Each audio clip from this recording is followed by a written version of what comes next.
Hello दोस्तों, आप सभी का एक बार फिर से हमारे YouTube चैनल पर स्वागत है। दोस्तों, आज की इस वीडियो में हम लोग बात करने वाले हैं क्लास 10 साइंस का सेकंड चैप्टर जो कि है अम्ल, क्षार एवं लवण, एसिड, बेस एंड सॉल्ट। इस चैप्टर का आज के इस वीडियो में मैं आपको जितने भी इंपॉर्टेंट टॉपिक होते हैं वो बताने वाला हूँ। जितने भी इंपॉर्टेंट टॉपिक होंगे वो सभी को इस सिंगल वीडियो में कवर करने वाले हैं। वीडियो थोड़ा लंबी होगी, लेकिन अगर आप आज के इस वीडियो को पूरा देख लोगे तो आपको चैप्टर नंबर सेकंड से जो भी क्वेश्चन आपके एग्जाम्स में आएंगे वो सब क्लियर हो जाएंगे। तो चलिए आज के इस कमाल की वीडियो को शुरू करते हैं। तो दोस्तों, इस चैप्टर में सबसे पहला जो इंपॉर्टेंट टॉपिक है, कह सकते हो कि देखो इतना इंपॉर्टेंट है कि समझने के लिए आपको इंपॉर्टेंट पड़ेगा। तो पहले आपका जो चैप्टर है वो है अम्ल, है ना। टॉपिक जो है वो है अम्ल यानी कि एसिड। तो एसिड के बारे में अगर कोई एक बात कहनी हो कि एसिड होता क्या है, तो एसिड वे होते हैं जो स्वाद में खट्टे होते हैं और जब ये जलीय विलयन में घुलते हैं तो ये H+ आयन रिलीज करते हैं, है ना। क्या होते हैं? जो स्वाद में कैसे हों? खट्टे हों, ठीक है। अम्ल कैसे होते हैं? स्वाद में खट्टे होते हैं। उसके साथ साथ ये जब जलीय विलयन में घुलते हैं, है ना, जलीय विलयन में इनको घोला जाता है। जलीय विलयन क्या है? जो जल का विलयन हो, है ना, उसमें अगर इसको घोलते हैं तो ये H+ आयन क्या करते हैं? निकालते हैं, है ना। H+ आयन वहां पे निकलता है, ठीक है। H+ मतलब हाइड्रोजन आयन निकलता है ना। हाइड्रोजन कौन सा है? धनात्मक, ठीक है। तो हाइड्रोजन धनात्मक आयन निकलता है। तो ये बात इसको याद रखनी है कि अम्ल क्या होते हैं? जो स्वाद में खट्टे होते हैं तथा जिनको जलीय विलयन पे घोलने पर H+ आयन निकलते हैं। ये सिंपल सा अम्ल होता है। अब अम्ल के भी कई सारे मतलब अम्ल कई प्रकार के होते हैं, बहुत तरीके के। आप आगे चल के पढ़ोगे, हमको इतना डीप में नहीं जाना, बस इतना आप जान गए। अब हम पढ़ते हैं कि क्षार क्या होता है, ठीक है। क्षार यानी कि बेस। तो बेस होता है जो स्वाद में कैसा हो? कड़वा हो। स्वाद में कैसा हो? कड़वा हो। स्वाद में कैसा होता है?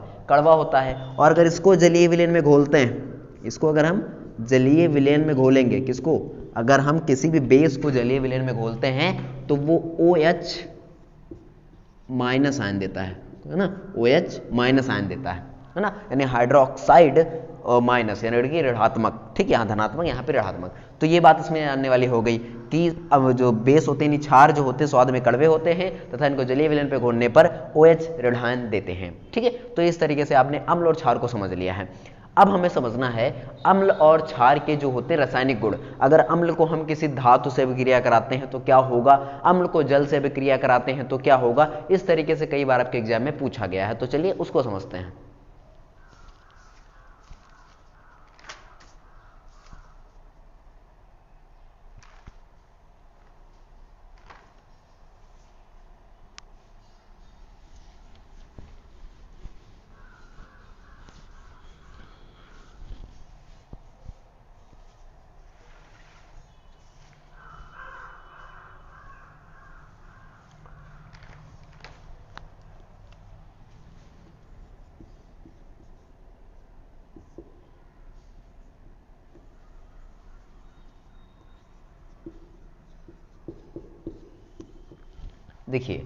देखिए अम्ल के गुण क्या होते हैं। तो अम्ल के गुण में आपको सबसे पहले देखिए, इसमें हमें समझना है कि अभिक्रियाएं कैसे कैसे हम करा सकते हैं। तो अगर जो अम्ल होता है, अगर अम्ल को हम कोई जो है धातु से अभिक्रिया करा देते हैं, धातु मतलब कि मेटल, है ना। अम्ल को हम किसी धातु से अभिक्रिया करा देते हैं तो होता क्या है आप समझिए। देखिए कई बार पेपर में क्या होता है, आपसे पूछा जाता है कि अम्ल की धातु से अभिक्रिया कराने पर क्या बनेगा या क्या होता है, तो वो आपको समझना है। तो जब हम किसी भी एक धातु को लेंगे, मान लो धातु हमने ले लिया जिंक, क्या ले लिया? जिंक। और हमने इसको अभिक्रिया करा दी एक अम्ल से। अम्ल मान लो हमने ले लिया यहाँ पे HCl, क्या ले लिया? HCl। HCl क्या होता है? हाइड्रोक्लोरिक एसिड यानी हाइड्रोक्लोरिक अम्ल। तो ये क्या है? एक अम्ल है। तो जब हम किसी धातु को अम्ल से अभिक्रिया कराते हैं तो हमारे पास बनता है उसका लवण। क्या बनता है? लवण। जिंक क्लोराइड यहाँ पे बना ZnCl2 और उसके साथ साथ यहाँ पे हाइड्रोजन गैस निकलती है। क्या होता है? अगर हम किसी भी धातु को अम्ल से अभिक्रिया कराते हैं तो हमें लवण तथा हाइड्रोजन गैस निकलती है। लवण और हाइड्रोजन गैस निकलती है। ये बहुत इंपॉर्टेंट चीज़ है, आपको याद रखना। क्या निकलता है? लवण बनता है और उसके साथ हाइड्रोजन गैस निकलती है। इक्वेशन बैलेंस करने के लिए देखो यहाँ पे H2 है तो यहाँ पे 2 से मल्टीप्लाई करना, Cl भी कितने हो गए? 2 हो गए। तो इक्वेशन बैलेंस है यहाँ पे। ये क्या है? जिंक है, आपका नाम आपको याद रखना, ये है जिंक, ये हाइड्रोक्लोरिक अम्ल है, ये जिंक क्लोराइड है, ये हाइड्रोजन है, ठीक है। तो इस तरीके से आपको याद रखना, ये हवा में उड़ जाता है, ठीक है। तो इस तरीके से आपने समझा कि अगर हम अम्ल के गुण में सबसे पहला कि अगर धातु को हम किसी अम्ल से अभिक्रिया करा देते हैं तो क्या होता है। अब अगर हम किसी धातु को क्षार से अभिक्रिया करा दें, मतलब कोई धातु है, धातु को हम क्या करें? क्षार से अभिक्रिया करा दें, सॉरी अम्ल की हम क्या करें? अम्ल को क्षार से अभिक्रिया करा दें, है ना। अम्ल की क्षार से क्रिया।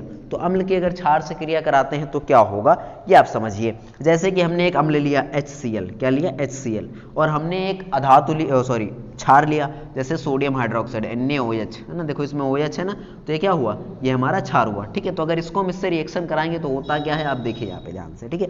तो होगा क्या, यहाँ पे बनाएगा लवण यानी NaCl, और उसके साथ साथ H2O यानी कि पानी यानी कि जल बनता है, क्या बनता है, जल बनता है। तो देखिए ये क्या है, हाइड्रोक्लोरिक एसिड, ये क्या है, सोडियम हाइड्रोक्साइड यानी कि NaOH, और ये हमारा क्या बना NaCl सोडियम क्लोराइड, ठीक है। तो ये आपका क्या है, लवण है, क्या है, लवण। तो जब हम इसको अभिक्रिया कराते हैं तो लवण बनता है और उसके साथ साथ जल भी बनता है। तो ये दोस्तों आपकी सिंपल सी रिएक्शन थी, जो कि आई होप आपको समझ में आई होगी कि अम्ल के दो गुण हमने यहाँ पे समझ लिए हैं कि धातु से अभिक्रिया कराते हैं तो लवण तथा जल बनता है, और अगर इसी अम्ल को हम अगर क्षार से अभिक्रिया कराते हैं तो लवण और जल बनता है। तो दोस्तों इस तरीके से आपने समझ लिया है कि अम्ल के कौन कौन से गुण होते हैं। अब हम और कुछ इंपॉर्टेंट टॉपिक्स को पढ़ेंगे।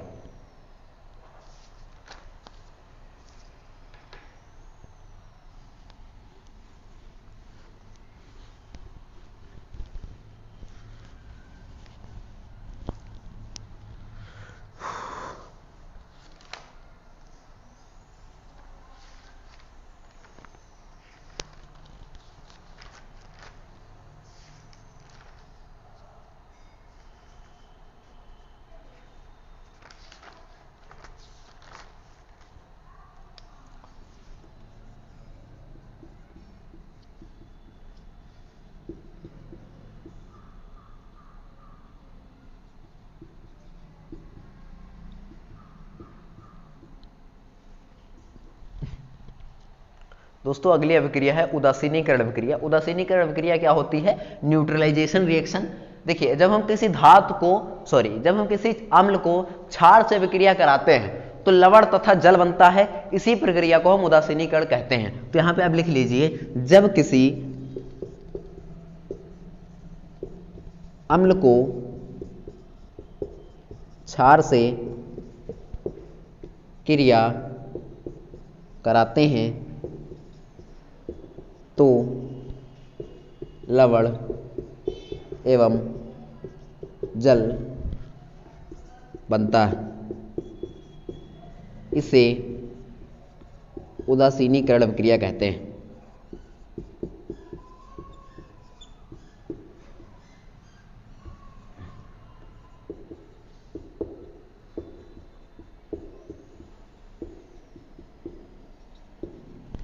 ठीक है दोस्तों, तो ये आई होप आपको समझ में आ गया होगा कि उदासीनीकरण अभिक्रिया क्या होती है, कि जब हम किसी अम्ल को क्षार से अभिक्रिया कराते हैं तो लवण तथा जल बनता है, उसी को हम क्या कहते हैं, उदासीनीकरण अभिक्रिया। जैसे अभी मैंने आपको बताया था अम्ल के गुण में, लास्ट वाला आपने देखा था कि क्षार अम्ल की अभिक्रिया कराते हैं तो क्या होता है, जो बनता है। वही रिएक्शन यहाँ पे भी आपको लिख देनी है। अगर हम HCl यानी कि एक अम्ल को अगर NaOH यानी कि सोडियम हाइड्रोक्साइड के साथ अभिक्रिया कराते हैं तो लवण यानी कि NaCl बनता है और उसके साथ साथ हाइड्रोजन गैस निकलती।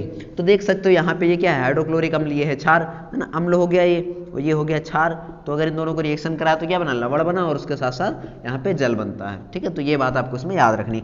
तो इस तरीके सिंपल सी न्यूट्रलाइजेशन रिएक्शन होती है, जो कि कई बार एग्जाम में पूछी गई कि उदासीनीकरण अभिक्रिया क्या होती है, उदाहरण से समझाइए। तो आपको इस तरीके से इसमें कर देना है, 1-2 नंबर का अगर पूछा जाता है तब। तो अब हम आगे बढ़ते हैं और इंपॉर्टेंट टॉपिक्स को पढ़ते हैं।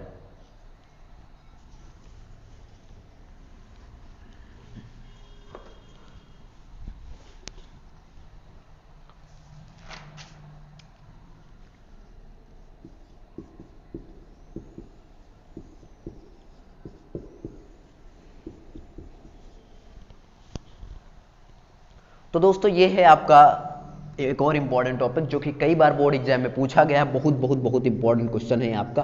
तो देखिए विरंजक चूर्ण क्या होता है, इसको हम समझते हैं। इसको हम ब्लीचिंग पाउडर भी बोलते हैं इंग्लिश में, तो आप इसको याद रखिएगा। ब्लीचिंग पाउडर अगर आपसे एग्जाम में पूछ लिया जाए, मान लो हिंदी में ना लिख के बोल दिया जाए ब्लीचिंग पाउडर किसे कहते हैं, इसका आप रासायनिक विधि ये सब लिखिए, तो उसके बारे में आप पूरा आंसर कैसे लिख सकते हो देखते हैं।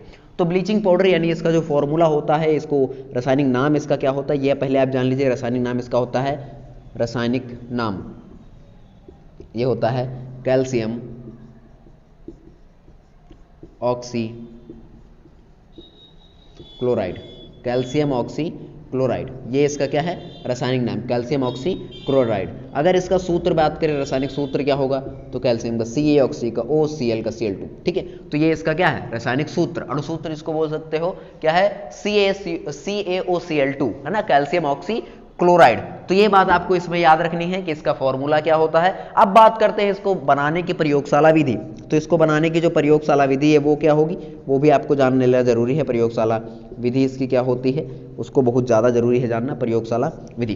तो प्रयोगशाला विधि इसको बनाने की क्या होती है, तो सिंपल सा, जब हम CaOH2 है ना, कैल्शियम हाइड्रोक्साइड को जब करते हैं हम क्लोरीन की उपस्थिति में गर्म, क्या करते हैं, क्लोरीन की उपस्थिति में गर्म, तो ये क्या है, कैल्शियम हाइड्रोक्साइड, क्या है, कैल्शियम हाइड्रोक्साइड, या फिर इसको बोलते हैं भूजा हुआ चूना। क्या बोलते हैं, भूजा हुआ चूना भी बोलते हैं इसे, भूजा हुआ चूना।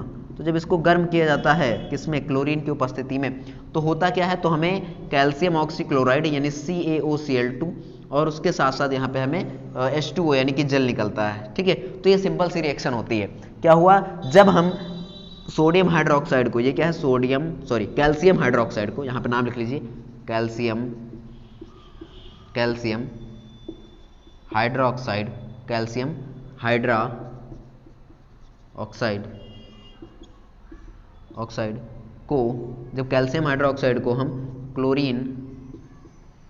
क्लोरीन की उपस्थिति में गर्म करते हैं तो हमें कैल्शियम ऑक्सीक्लोराइड प्राप्त होता है। तो जो आपको लिखना होगा प्रयोगशाला विधि में वो क्या लिखोगे, जब कैल्शियम हाइड्रोक्साइड को क्लोरीन की उपस्थिति में गर्म किया जाता है तब हमें कैल्शियम ऑक्सीक्लोराइड और जल प्राप्त होता है। तो इस तरीके से आपको इसके बारे में लिखना होगा, यही इसकी प्रयोगशाला विधि है। अब बात करेंगे इसके उपयोग क्या होते हैं। तो उपयोग यहाँ पे आप छोटी सी हेडिंग लगा लीजिए साइड में, उपयोग, यहाँ पे उपयोग इसके हेडिंग लगा के फिर कुछ इसके उपयोग होते हैं वो आप लिख लीजिए, तब आपको समझ में आ जाएगा कि ये इसका पूरा आंसर कैसे लिखना। अगर आपसे एग्जाम में क्वेश्चन पूछा जाएगा तो कैसे पूछा जाएगा कि ब्लीचिंग पाउडर या फिर विरंजक चूर्ण, मतलब इसकी रासायनिक नाम और रासायनिक सूत्र लिखे तथा प्रयोगशाला विधि भी बताइए। और अगर पूछेगा प्रयोगशाला विधि के साथ साथ उपयोग भी बताइए, तो आपको क्वेश्चन पूरा लंबा वाला हो जाएगा, नहीं 6 मार्क का हो जाएगा। ठीक है, तो अब हम बात करते हैं इसके उपयोग क्या होते हैं।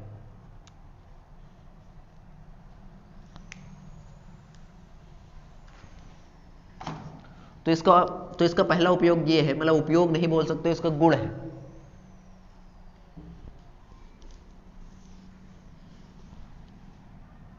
उपयोग पड़ी घाटी तो क्या दिक्कत।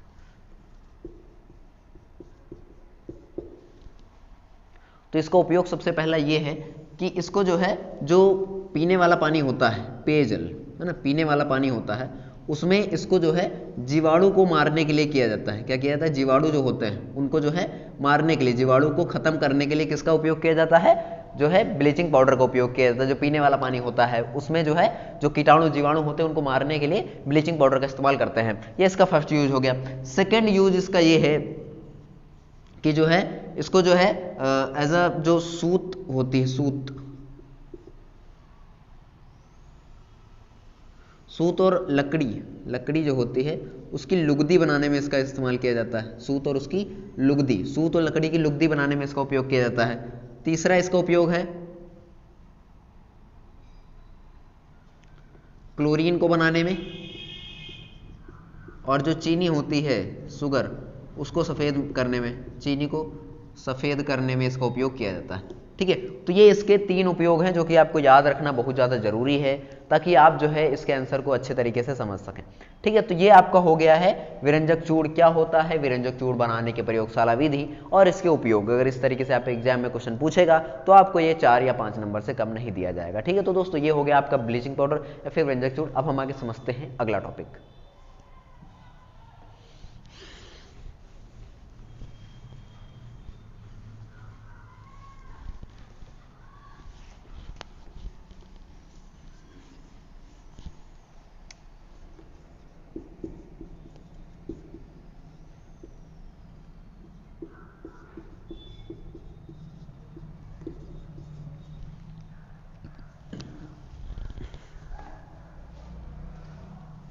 दोस्तों अगला हमारा टॉपिक है बेकिंग सोडा।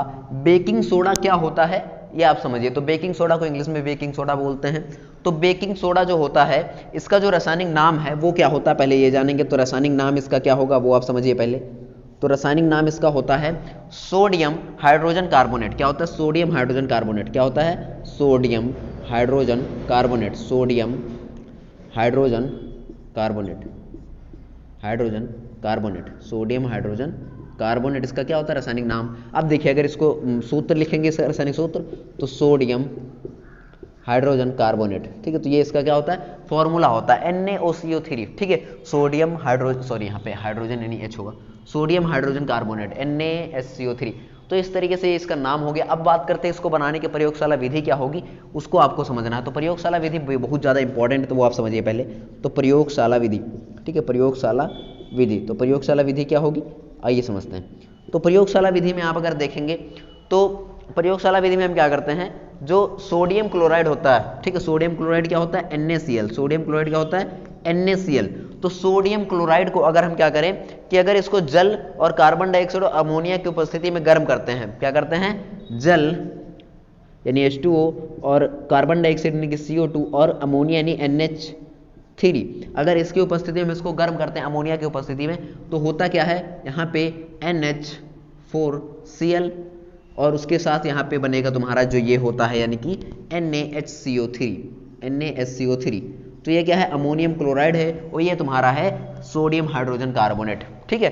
तो अगर हम क्या करते हैं, अगर हम सोडियम क्लोराइड को गर्म करते हैं हाइड्रोजन और जल और कार्बन डाइऑक्साइड और अमोनिया की उपस्थिति में सबको मिलाते हैं, तो क्या बनता है हमारा, तो हमारा बनता है NH4Cl यानी कि अमोनियम क्लोराइड और उसके साथ साथ बनता है NaSCO3 यानी कि सोडियम हाइड्रोजन कार्बोनेट। अगर इसके बारे में लिखना तो क्या लिखोगे, जब हम सोडियम क्लोराइड को जल तथा कार्बन डाइऑक्साइड और अमोनिया की उपस्थिति में गर्म करते हैं, तब जो है हमें NH4Cl यानी सोडियम अमोनियम क्लोराइड और उसके साथ साथ NaSCO3 यानी कि सोडियम हाइड्रोजन कार्बोनेट प्राप्त होता है। तो ये इसकी रासायनिक विधि हो गई। अब बात करते हैं इसके उपयोग की। तो इसके उपयोग क्या होंगे, जैसे हमने आगे समझे वही उसी तरीके से इसके उपयोग होने वाले हैं। तो उपयोग भी आपको ध्यान से समझ लेना है कि उपयोग क्या क्या होंगे।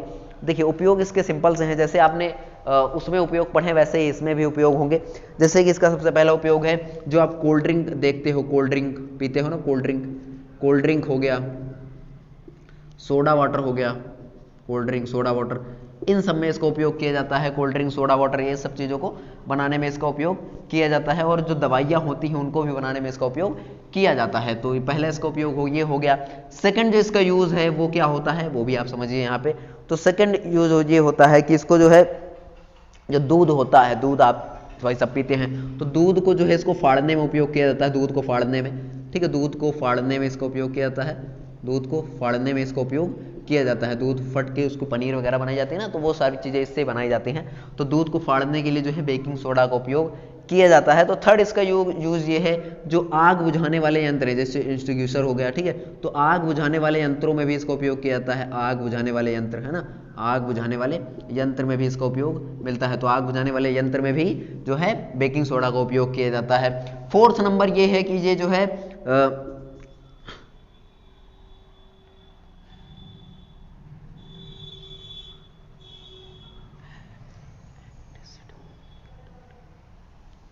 ये एक एंटीसिड के रूप में काम करता है। एंटीसिड क्या होता है, जैसे आपका पेट जो है बहुत ज़्यादा गड़बड़ कर रहा है ना, दिक्कत हो रही है पेट में, तो इसको पीने से आपको दिक्कत नहीं होगी। तो एंटीसिड के रूप में काम करता है पेट में, अमाशय में, जिससे अम्लता दूर हो जाती है, पेट में गैस बनी हुई है तो उसके लिए इसका उपयोग किया जाता है। तो दोस्तों ये हो गया आपका बेकिंग सोडा क्या होता है, बेकिंग सोडा का रासायनिक नाम, सूत्र और इसकी प्रयोगशाला विधि और इसके उपयोग। अब हम बात करेंगे अगला इंपॉर्टेंट टॉपिक, जो कि काफ़ी ज़्यादा इंपॉर्टेंट है, आपके पेपर में कई बार पूछा गया है।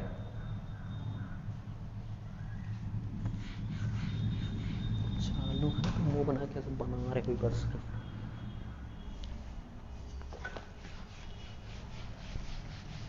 और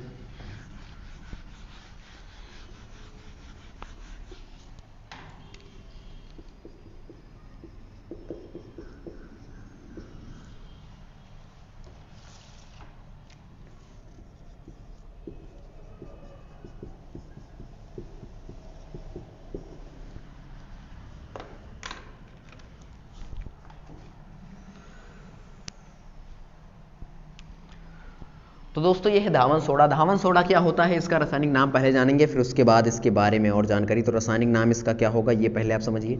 रासायनिक नाम, तो रासायनिक नाम इसका होता है सोडियम कार्बोनेट। क्या होता है, सोडियम कार्बोनेट, ठीक है, सोडियम कार्बोनेट। इसको आप याद भी रखिएगा, सोडियम कार्बोनेट।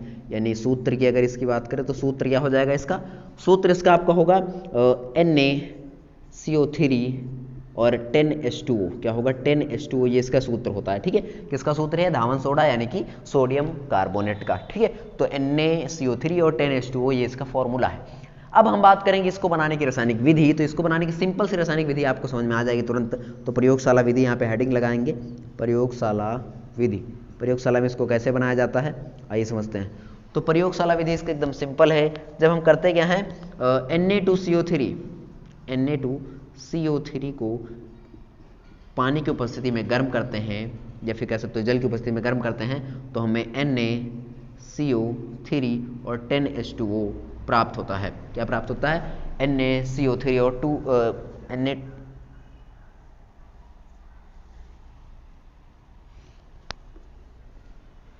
तो हमें क्या प्राप्त होता है, Na2CO3 10H2O। तो सिंपल सी रिएक्शन है कि जब हम सोडियम कार्बोनेट को गर्म करते हैं जल की उपस्थिति में, तो हमें धावन सोडा प्राप्त होता है। एक्चुअली में देखो, सोडियम कार्बोनेट का फॉर्मूला सिर्फ ये होगा NaCO3, लेकिन जो ये रियल फॉर्मूला धावन सोडा का है वो Na2CO3 10H2O, ये इसका फॉर्मूला होगा। तो ये इसकी बनाने की प्रयोगशाला विधि होती है, जो कि आई होप आपको समझ में आ गई होगी। सिंपल से एकदम रिएक्शन है। अब बात करेंगे इसके उपयोग की, तो इसका उपयोग क्या होगी वो आप समझ लीजिए। उपयोग कुछ सिंपल से हैं जिनको हमें समझना बहुत जरूरी है। तो इसका सबसे पहला जो आपको उपयोग दिखता है वो ये है कि इसको जो है कांच बनाया जाता है और बोरेक्स जो बनाया जाता है उसको बनाने में इसका उपयोग किया जाता है। ठीक है, कांच और बोरेक्स को बनाने में इसका उपयोग मिलता है। और उसके साथ साथ इसको जो है कपड़े धोने के लिए इसका उपयोग किया जाता है, धावन सोडा को। ठीक है, कपड़े धोने के लिए इसका यूज किया जाता है, कपड़े को धोने के लिए, कपड़ा धोने के लिए इसका उपयोग किया जाता है। कपड़ा जो धुला जाता है ना, वो उसमें इसको डाल के जो है धुल दिया जाता है, धावन सोडा को डाल के। तो ये इसका होता है। और एक और इसका यूज होता है कि इसको जो है प्रयोगशाला में इसको एक एज अ अभिकर्मक यूज किया जाता है। प्रयोगशाला में इसको एक अभिकर्मक के रूप में यूज किया जाता है, अभिकर्मक है ना, प्रयोगशाला में अभिकर्मक के रूप में उपयोग किया जाता है ना, प्रयोगशाला में अभिकर्मक के रूप में उपयोग में लाया जाता है इसके। और फोर्थ नंबर ये हो गया कि इसको जो है बेकिंग सोडा बनाने में इसका काम होता है। किसको, बेकिंग सोडा बनाने में इसका उपयोग किया जाता है। और उसके साथ साथ जो जल की कठोरता होती है, जल को यानी कि जल कठोर जल जिसको बोलते हैं, उसको बनाने में इसको उपयोग किया जाता है, जल की कठोरता बनाने में इसका उपयोग मिलता है। तो ये इसके सिंपल से कुछ यूजेस हैं जो कि आपको जान लेना बहुत जरूरी है, ताकि आप एग्जाम में कुछ लिख पाएं। देखिए, इतना आप लिख देंगे तो आपको आराम से 4 से 5 नंबर मिल जाने वाले हैं, कोई दिक्कत नहीं आएगी। ठीक है, इतना आप लिखोगे ना, तो अगर अच्छे से लिखोगे लाइन बाई लाइन, तो आपका लगभग में 1 पेज भर जाएगा आराम से। ठीक है, तो ये आपका हो गया धावन सोडा। आगे बढ़ते हैं, एक और टॉपिक जो कि आपको बहुत इंपॉर्टेंट है, उसको समझ लेते हैं जल्दी से।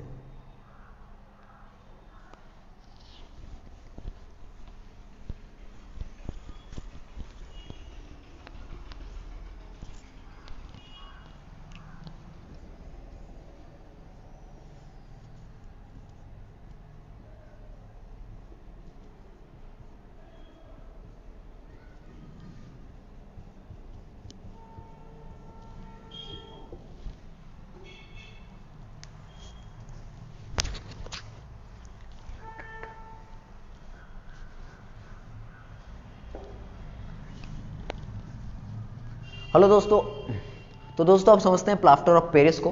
प्लास्टर ऑफ पेरिस का पहले रासायनिक नाम, फिर रासायनिक सूत्र। तो रासायनिक नाम इसका क्या होगा उसको जानते हैं। देखिए, इसका रासायनिक नाम थोड़ा अलग है रासायनिक नाम। तो इसका रासायनिक नाम होता है कैल्शियम सल्फेट हेमीहाइड्रेट। क्या होता है, calcium sulphate hemihydrate. Calcium sulphate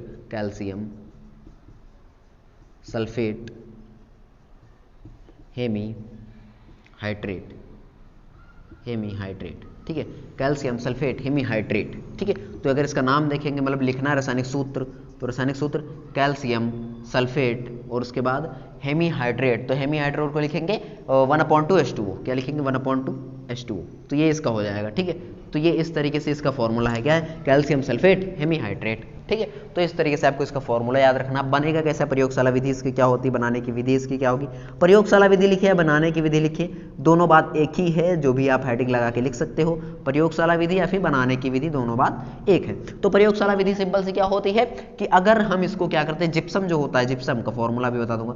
तो जिप्सम को अगर हम क्या करते हैं, जिप्सम को अगर हम गर्म करते हैं 373 कैलोरी पे, कितने पे गर्म करते हैं, 373 कैल्विन पे अगर गर्म करते हैं, 373 कैल्विन पे अगर हम गर्म करते हैं जिप्सम को 373 कैल्विन गर्म करने पर हमें प्लास्टर ऑफ पेरिस प्राप्त होता है। जिप्सम को 373 कैल्विन पे गर्म करने पर हमें प्लास्टर ऑफ पेरिस प्राप्त होता है। जैसे जिप्सम क्या हो गया, CaSO4 2H2O इसको जब हम गर्म करते हैं बहुत अधिक मात्रा में तो हमें प्लास्टर ऑफ पेरिस प्राप्त होता है CaSO4 1/2H2O।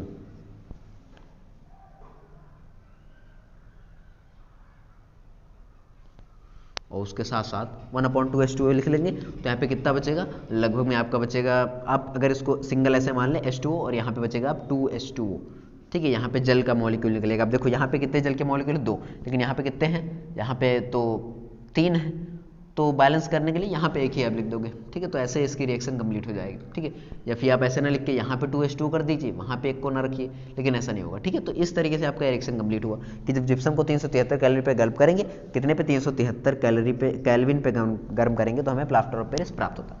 अब इसके उपयोग लिखना है तो उपयोग सिंपल से 2-3 इसके उपयोग हैं जिनको आपको लिख देना है, आपके नंबर पूरे हो जाएंगे। ठीक है, तो उपयोग इसका क्या होता है, तो पहला इसका उपयोग है कि जो है ये जो हड्डियाँ जो टूट जाती हैं उसका जोड़ने में इसका काम होता है। ठीक है, हड्डियों को टूटने पर इसका जो है उपयोग होता है, हड्डियाँ टूटने में जोड़ने के काम आती हैं। ठीक, हड्डियाँ टूटने पर इसको जोड़ने में आते हैं, प्लास्टर के रूप में यूज किया जाता है। ठीक है, तो ये इसका एक सिंपल सा उपयोग है जो कि आपको पता होना चाहिए कि इसका उपयोग क्या है। तो आई होप आपको समझ में आ गया होगा कि ये प्लास्टर ऑफ पेरिस क्या होता है। आई होप आपको समझ में आया होगा।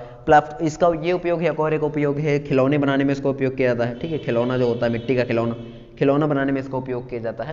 तो ये इसके सिंपल से कुछ यूजेस हैं जो कि आपको समझना जरूरी था। अब देखिए ये चैप्टर आपका पूरा हो चुका है, बस यही इंपॉर्टेंट टॉपिक है जो कि आपको पढ़ना था। अब इसी में से क्वेश्चन आपके घुमा फिरा के पूछे जाएंगे तो आप कवर करिएगा। जैसे मैंने आपको ये पढ़ा है तो आपसे क्वेश्चन पूछेगा प्लास्टर ऑफ पेरिस का रासायनिक नाम और रासायनिक सूत्र लिखिए। 1 नंबर का 2 नंबर का हो गया क्वेश्चन। 4 नंबर का पूछेगा तो पूछेगा प्लास्टर ऑफ पेरिस क्या होता है, मतलब प्लास्टर ऑफ पेरिस का रासायनिक नाम और सूत्र और इसके बनाने की प्रयोगशाला विधि तथा इसके उपयोग लिखिए। 6 नंबर का हो गया यही क्वेश्चन। ठीक है, तो क्वेश्चन आपसे एक ही पूछेगा लेकिन उसी में से अंदर निकाल के क्वेश्चन पूछे जा सकते हैं। एमसीक्यू में पूछेगा तो प्लास्टर ऑफ पेरिस का रासायनिक सूत्र ये दे दिया, ये बहुत तरीके दे सकता है। तो आपको दिमाग लगाने की जरूरत है, आपको पढ़ने की जरूरत है, समझने की थोड़ा बहुत जरूरत है। क्वेश्चन किस तरीके से आ सकते हैं आपको इस तरीके से तैयारी करना होगा। तो दोस्तों ये आपका चैप्टर कंप्लीट हुआ। आई होप आपको समझ में आया होगा। चैप्टर समझ में आया तो प्लीज वीडियो को लाइक करिएगा, अपने दोस्तों का शेयर करिएगा। चैनल पर पहली बार आए तो सब्सक्राइब जरूर कर लीजिएगा। हम आपको मिलेंगे नेक्स्ट वीडियो, तब तक के लिए जय हिंद, जय भारत।